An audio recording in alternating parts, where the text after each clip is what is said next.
Nobody expected it. Straight out of left field, we are back with the Elder King. So I think it's been like 4 series since we last played this, obviously, as Rekuntunch with the Dwemer contingency, but this time I've something a little different planned. I put up a poll yesterday basically asking if people wanted more Game of Thrones mod, and it was like 65% last time I saw it in favor of more Game of Thrones. That is going to be Series B. I figured for Series A we need a slight... Not that it makes absolutely any difference besides the time slot it comes out in. But Series A, we're going for the Elder Kings. Series B, let's be honest, is basically just evolved into fantasy anyway. So why not have them both going? Because all the other suggestions that said don't play Game of Thrones said play the Elder Kings. So I almost kind of swore off the Elder Kings last time we played this mod with the Dwemer. Mainly because there were a lot of sort of armchair experts telling me what I was getting wrong essentially every single episode. And I thought to myself, it's just not worth the hassle at this point, you know. But I wanted to come back to it, and I thought to myself, I want to play somewhere that's unique. Obviously, I like playing places that are unique, playing the underdog, as always. We're not going to start as an emperor or anything, that's boring as hell. Something, though, that people in the comment section couldn't start reeing over if I got the most minor detail wrong with. And I thought to myself, what is the best race in the Elder Scrolls? Did you just say Sload? If so, you win. Congratulations. We're going to do, as you already know by the title and the description and the thumbnail and whatever else, we're going to be playing as the Sload this time around. As of recording, this mod is live on the Steam Workshop. Links are in the description. If you are interested in that, go take a look. What we've got right now is a reformable new Sload religion, some slight cultural changes to the Sload. I've incorporated some of the base game, some of the base Elder Kings graphics into the Sload as well, for reasons I'll explain. But essentially right now there is a character on the map in the War of Rimmon bookmark, all the way over in Akavir as well. I want to make this as unique as possible. So if we head over to Akavir and click on the island of whatever the hell this is called, Thyala, we have ourselves a nice little Sload man. There he is. Kanakra of Thyala. Let's dive straight in. So I've set this character up for basically what I thought we would sort of start with as a playthrough here, and I'll explain what our sort of goals are as we go along, and what the Sload are as well, because this is some real expanded universe Elder Scrolls shit. So the Sload are essentially a group of slugs, kind of think Jabba the Hutt, from an island all the way southwest of Alinor. So they'd be kind of like here, I guess is probably the right way to point it out. It's somewhere in that direction anyway. They had quite a big part in the Elder Scrolls game Redguard, I believe it was, where your main character has to defeat a Sload called Nagasta, I think it's Nagasta. And he also wrote a book that you can actually find in Oblivion and Morrowind and Skyrim as well. Sload are essentially dirty slug creatures. They are repulsive to all the other races of Tamriel. They are super underhanded, envious, deceitful, like all these traits have given them right now, and they supposedly lack emotion. So they're happy to do absolutely anything it takes to further their own goals. So that could be kind of fun for us to not worry about tyranny or arbitrary or dishonor or anything like that, and just kill and slay our way to victory. Because it's rare I do that. You know, we've had quite a few series now where we've played as sort of a goody two-shoes. Let's play as a Sload instead of dirty, filthy, underhanded Sload. The dynasty actually didn't set up so that we could do it in the video, set ourselves up a nice flag and all of that stuff, but everything else is basically good to go here, so we are Sload. We can raid overseas with ships. I don't know if we can, are we able to raid just by default then? This is actually just the base game, yeah, we can, that's fantastic. This is just the base game Sload culture. The religion I've redone. So we are Thracian ritual, so they are from the island of Thras. The island of Thras was, basically sunk at one stage, so that I think they're semi-aquatic, the Sload. So it was sunk by a load of different mages from various areas who wanted to stop the Sload because the Sload are kind of a little bit creepy and a little bit strange. They also spread the Thracian plague as well, which was like a super virulent killing plague that spread from their island. According to the guy from Morrowind, what was the name? Fear, I think it was said it. It's supposedly spread by the young of the Sload, which I think is why they tried to sink their island. It's also a backstory for our character, but we'll get onto that in a minute as well. But as it says there, they're cold, calculated, relentless natives of Thras. They lack any sense of morality and only serve their own goals and ambitions. The other races of Tamriel despise the Sload for their ruthlessness. High God, Necromancer's Moon, and that was what I was about to get onto. Because they lack these morals, and their sort of their morals, sorry, and have no real sense of emotion or empathy or anything like that, they are more than happy to be manipulating corpses, killing their children to turn into soap, which is something we'll get onto in a minute as well. That's not something I thought I'd ever say. So weird. They're not above basically manipulating whatever they want, however they want, or whoever they want to get their own goals. So you've got the Necromancer's Moon there. High God names are the Underking, the Necromancer's Moon, and the King of Worms.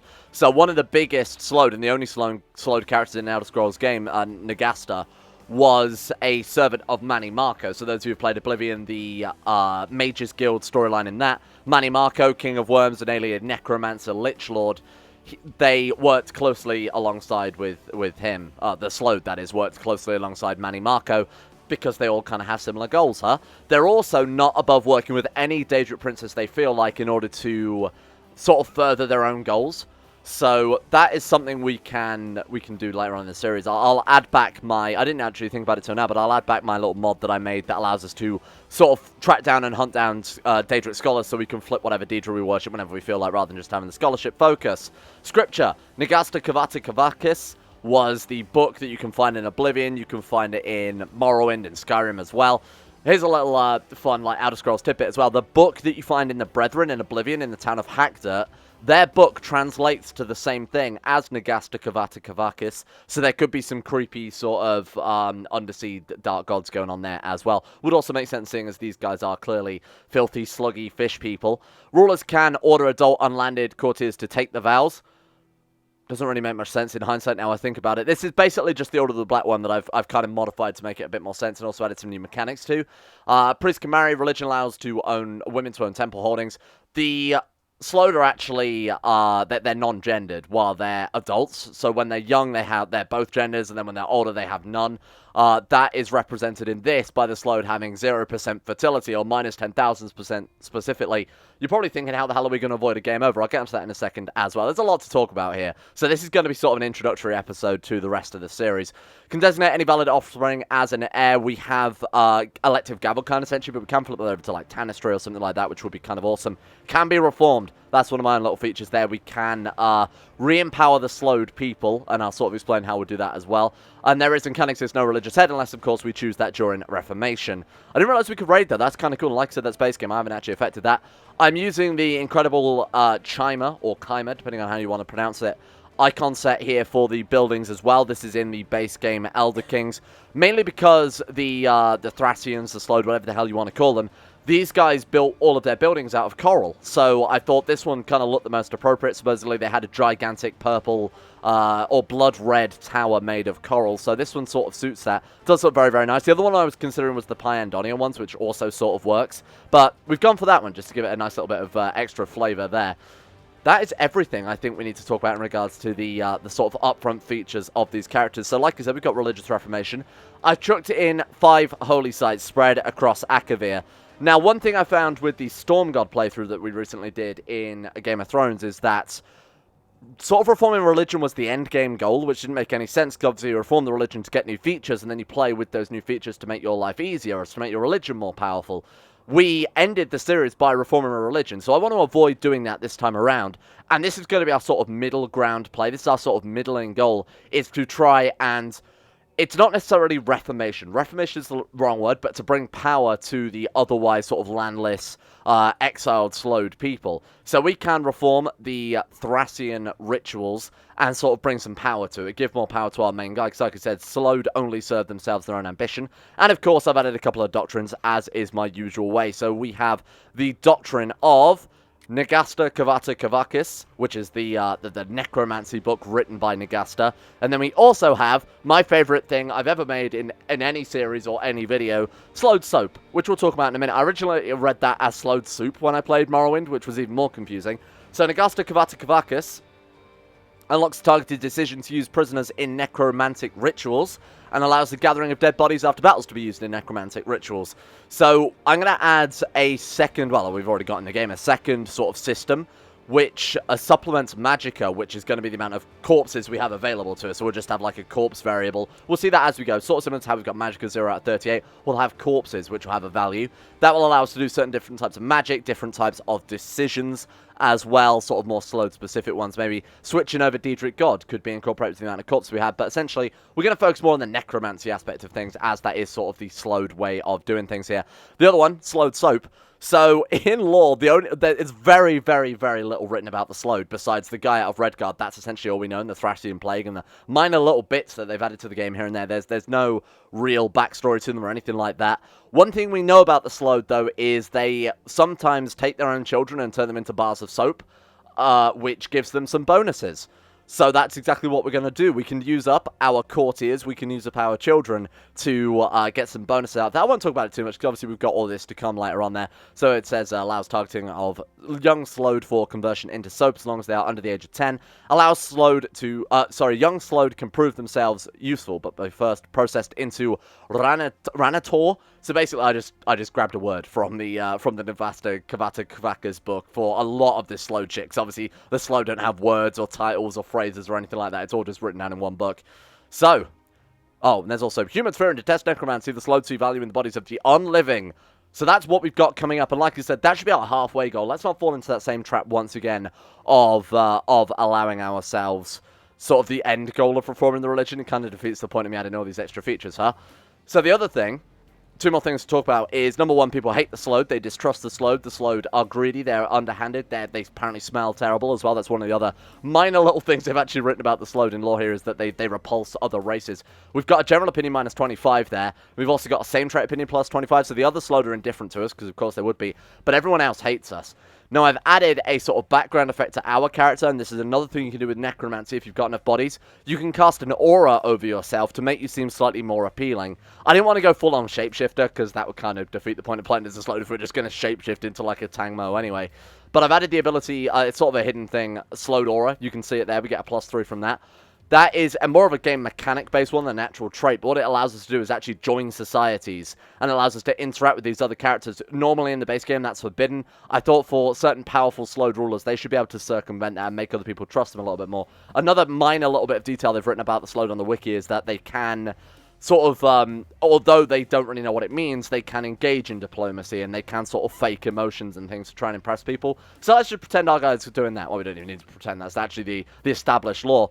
So now we can actually join and get a bit more of a game mechanic out of Akavir. Obviously, there's going to be a few things we're limited on doing because we're a count right now. When we get it to Jute, that'll open some of the game up, and obviously when we reform our religion, that's when we're in true slowed territory. We're in true Jabba the Hutt territory there.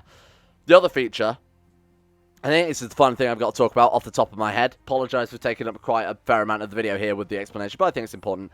So the other thing we can do here is check on brood.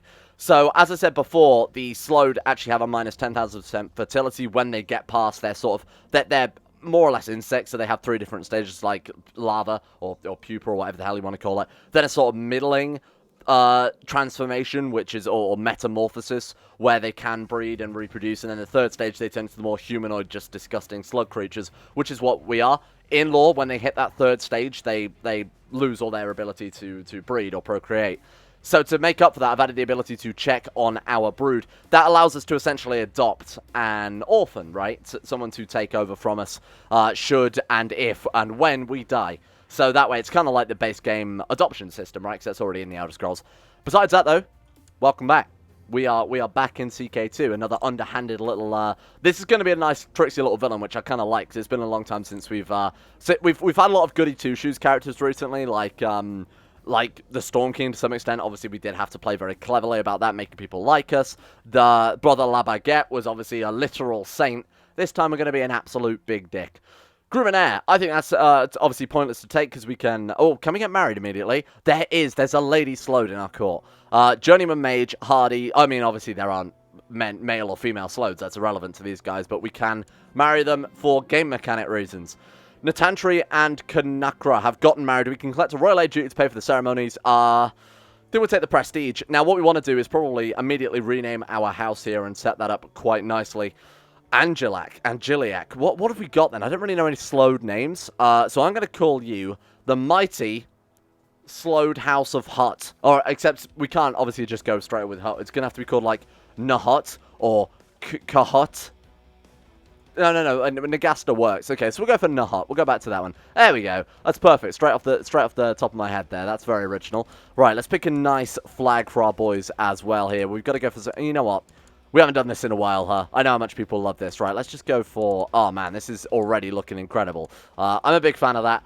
It looks like coral, huh? You can't argue with that. It's actually thematically accurate. Now, this is where it all very quickly goes to shit. It's been so long since we've done this. I really love making these just utter garbage flags, like actual ISO. You know, that's pretty fantastic. Oh, there are no emblems in the Outer Kings mod, but that's okay. This represents the 4 pillars of the slowed people. The antlers of the mighty coral... reef dog, the fuck it. Let's just roll there. House Nahat, and there we are. There was our father there, Kavasha. Excellent.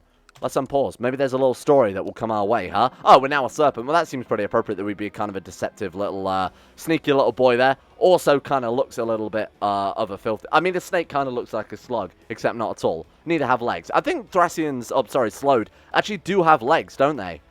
From what I recall, seeing sort of... and this dude as well, Nagasta, actually has legs and arms. So, I guess that kind of analogy falls apart, huh? Descendants of Thras. Many years ago, your spawn sire sailed from the dying Sload homeland of Thras towards the west, using his own ingenuity and wit, successfully circumnavigated Nirn to land in Akavir.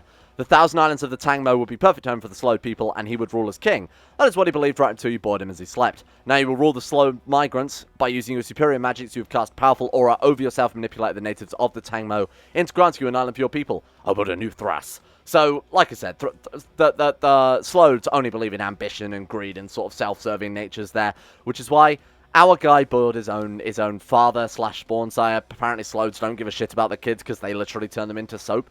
That's exactly what base game CK2 needs, is the ability to turn your kids into soap. I mean, it basically has that, right, with the Demon Worshipper Society, where you're able to drain their life force or whatever. That's essentially what the Sload soap does.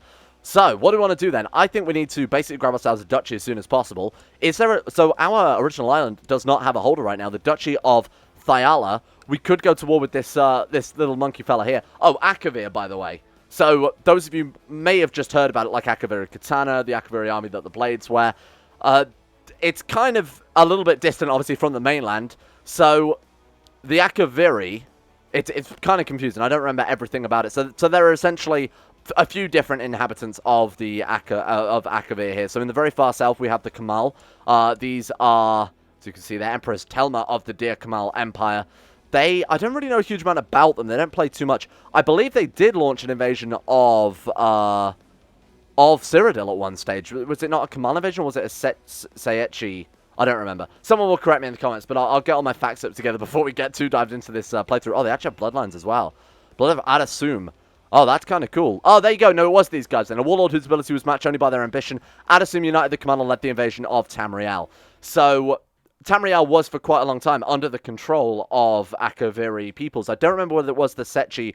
I think it was the Kamal, though, and obviously that would kind of lend it more to being the Kamal. And note these were the ones that brought over the Akaviri armor and weapons. The actual Akaviri people, there are very few of them left because they've been almost entirely conquered by these people here. So the sort of snake, kind of creepy humanoid snake people called the Saesi. So that's actually how you pronounce it, by the way. I did look it up. The main developer said in an interview that he likes the pronunciation Saesi for them. So I'm going to roll with that in the future, because we're probably going to be going to war with these guys quite a lot. But the actual Akaviri people, there's probably a couple kind of kicking around up here somewhere. There we are. Okay. So it's essentially just, you know, Elder Scrolls Japan, basically, or Elder Scrolls East Asian there, with the katanas and everything as well, kind of gives it away. So that's those guys. They're on the brink of extinction, essentially, because of these Saechi, or Saesi.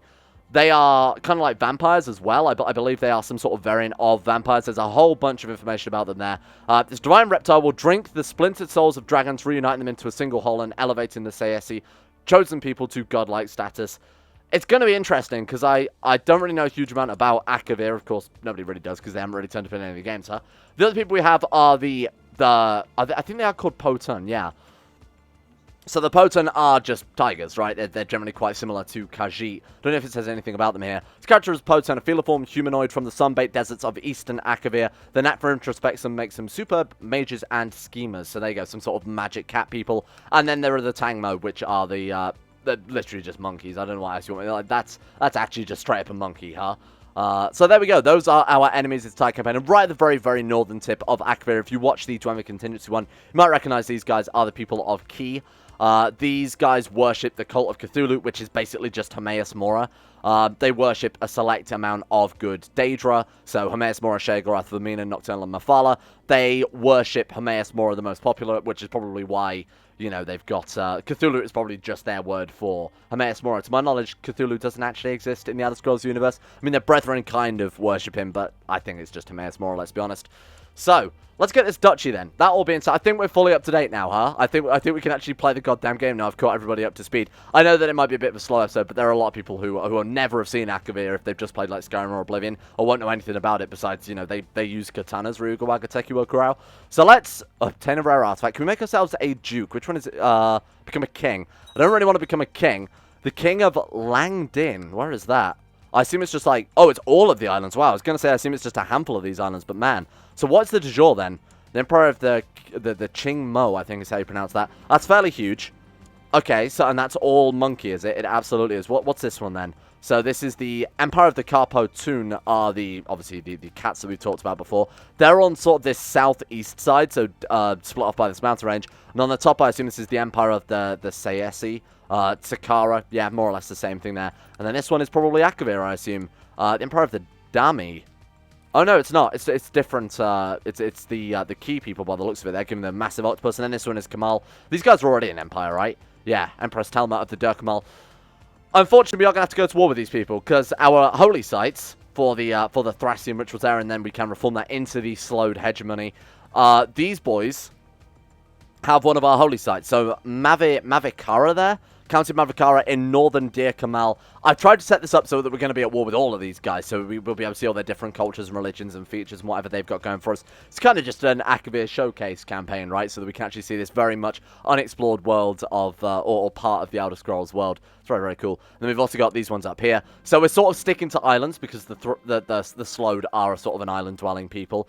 Do you want to get humble or proud? I don't think any Sload. We should specifically also try and roleplay this a little bit. So the Sload are ambitious, ruthless, greedy. We should never go for humble. We should never go for just. We should never go for, you know, charitable or anything like that, because it just doesn't match what the Sload are as a people. So we will be playing with a bit more of, I guess, a difficulty just by the fact that we're going to have some, what are generally considered bad traits. So I think business, rulership, and sort of theology should probably be off limits in that case. Scholarship would be the most appropriate one, so let's immediately start making deals with a Daedric god.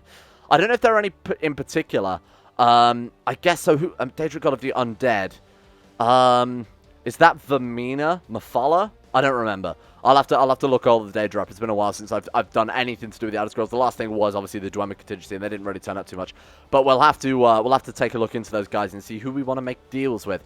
Now there are the other things. We could also try and become a necromancer, try and worship the ideal masters outside of Oblivion. That also fits this campaign perfectly. Why don't we join a society? Should we join the Transcendent Architects? So the only reason we can join this, as I said, if we take a look, sort of 3/4 of the way down this list here, one of these must be true. We either must not have the trait Sload, or if we are a Sload, good God, what is this? That seems a good idea.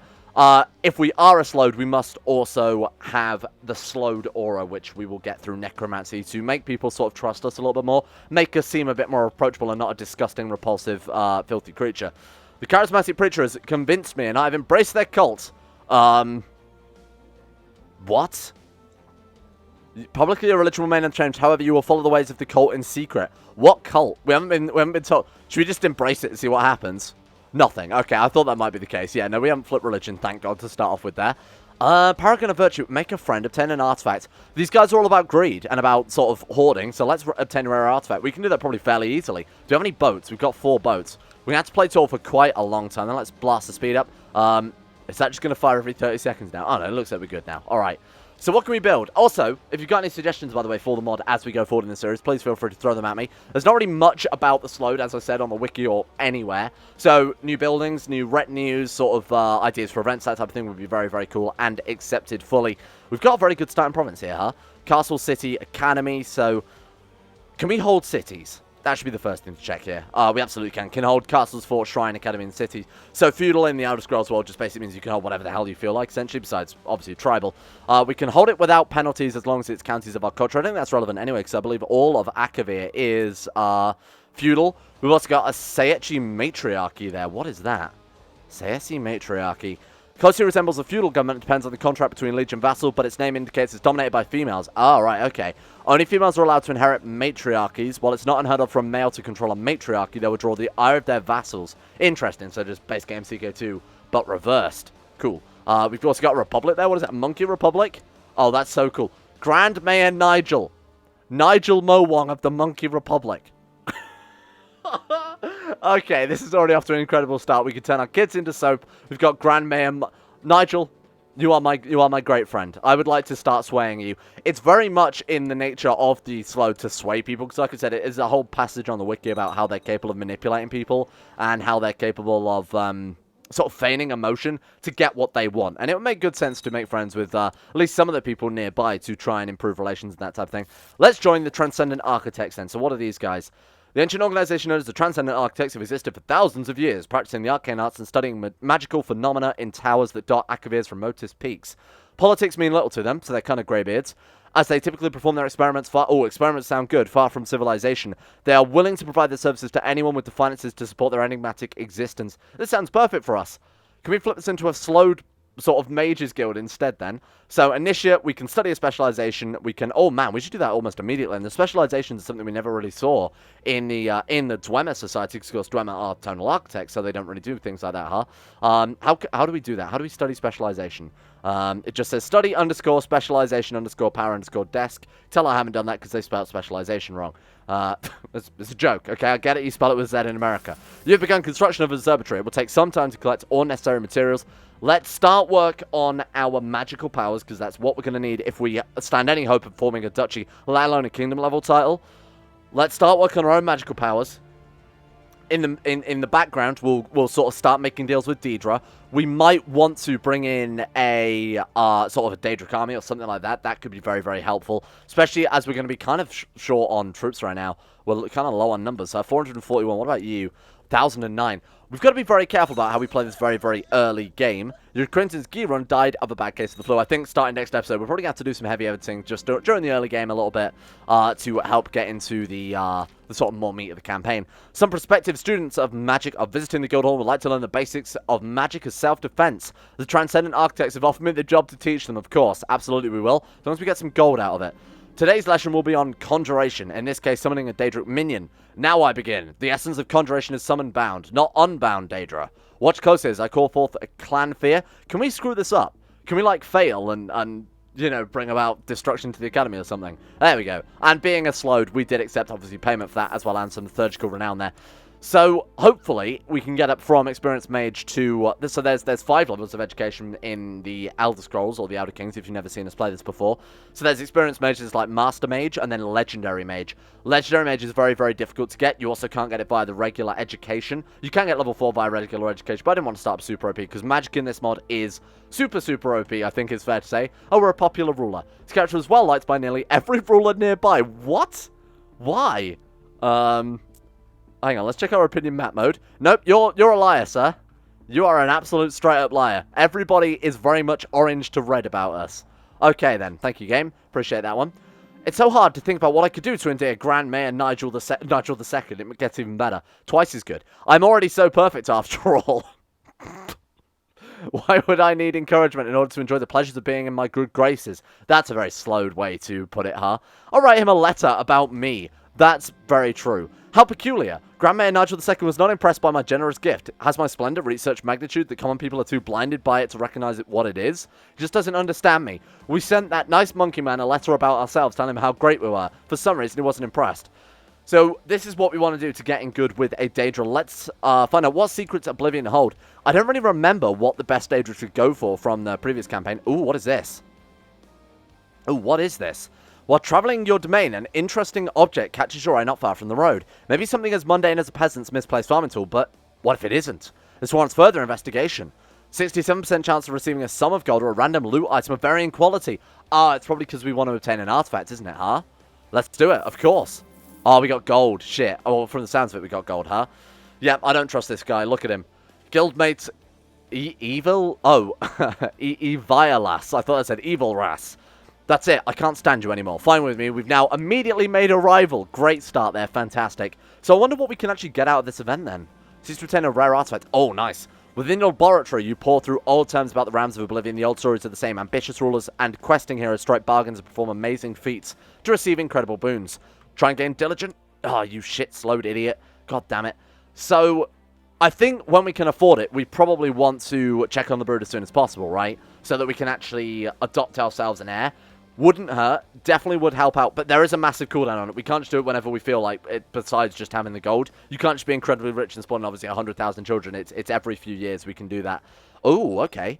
One day at the market, a strange man comes up to you and offers to tell you what he swears is the finger of a saint. Why would we care about the finger of a saint? I guess we are necromancers. We're going to bring it back to life. A back scratcher. I must purchase this holy back scratcher for 10 gold. Much appreciated. My arbitrariness just cost me several gold coins. Oh. Traitorous monkey man. As you pass by the treasury, you stumble upon Ticola digging through the coffers. Must have been quiet as he looks very surprised. So this is where the missing gold has gone. Should we chuck him in prison and then sacrifice him or use him in a necromancy? We can't yet because we haven't reformed the religion. I feel like we should do something to him. Like, these guys aren't above torture or mutilation. Kinslaying as well is absolutely on the books here. Is there anything we can do for him that will benefit us? Not right now. What if we banish him? 6 gold will be seized. Better than no gold, huh? Let's keep him around for a while. I might think of something cool to do with this guy. And let's also write a book. We've got to play tall for quite a while. Something in honor of the Necromancer's moon, the intricacies of relationships. I feel like it's slowed right now. It's a bad idea. Or his family history. Let's write something in honor of the Necromancer's moon. That sounds a lot cooler.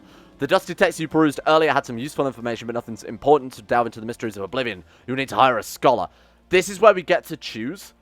And I don't really know which one is best to start off with here. So what I'm going to say is, let's leave it here for today. This is very much an introductory episode to the whole series. We will definitely be picking up very quickly with gameplay. I'll do some heavy editing so that we can focus on, you know, like I said, the meat of the campaign, the expansion, and really get up on our feet so that the campaign can get some, I guess, get its wings in a way. Let's leave it. You guys leave me some suggestions for obviously things you want to see, but of course, what Daedric scholar we should focus on for our studies here. This is going to be very important. I kind of want to go for somebody who can offer us some, like, gold, troops, immediate advantages. We don't just want to get, like, Savior's Hide or the ability to become a werewolf slug or anything like that. As cool as that would be, we need something a bit more immediate and something for the realm. Something for ourselves, because that's how Slowed roll, right? Let's give a big shout out to the insane top tier level patrons who have made this series possible in the first place. A big thank you to Alpha Scuff, Asuna Kirito, Atmosis, Average Gamer 419, Baniel, Blurry Bunny, Sidini, Conspired T, Crazy Pack, Crosis, Danny Good, Donald, Eric B, Escape, Facundo Vasquez, Fungus King, Gogolus, Harik, Heydog, Jimbo, Jocelyn Dean Tesla, Justin Wallace, Caden Carter, Michael Mullen, Muskratful, Nathan Flores, Necrophilim, Palvis Presley, Serthor the Swede, Soragom, Toby Cruz, Tom Terry 18, Tyler Kendall, Vacuous Bacchus, and Zazzy 7011. Thank you all for your support at the insane tier levels on Patron. It's most appreciated. Hope you guys like the idea for this weird and, like I said, kind of short little campaign here so that we can take a look at Akavir for once in our goddamn filthy slug lives. And a shout out as well to my favourite filthiest slugs of them all: Asaro, Adam Person, Akari, Andrew Wilson, Arachnid44, Betimus Max, Sidini, Chris, David Van Diepen, Don, Duncan207, Fraser Brennan, Gabriel Faulkner, Gabriel Van Ders, Gaz, GDWK Run, Genji Zerka, Gray, Haji Damar, Hancock, Harry McGowan, Icy the Great, Israel, Jay Lara, James Barnes, Joran de Vries, Jessica Smith, John Holiday, Johnny No, Jordan Campbell, Joseph Beard, Justin Plock, Justin Walters, Lemon Stark, Llewellyn Thomas, Matthew, Nathan Flores, Nathaniel Lindbergh, Nick, Noah Gallimore, Nixie, Panshamu, Panther Pearl, Smirtworm, The Insane Pickle, Venom Meow, Will Wade, Wolfie, and Zico2. Thank you all for your support.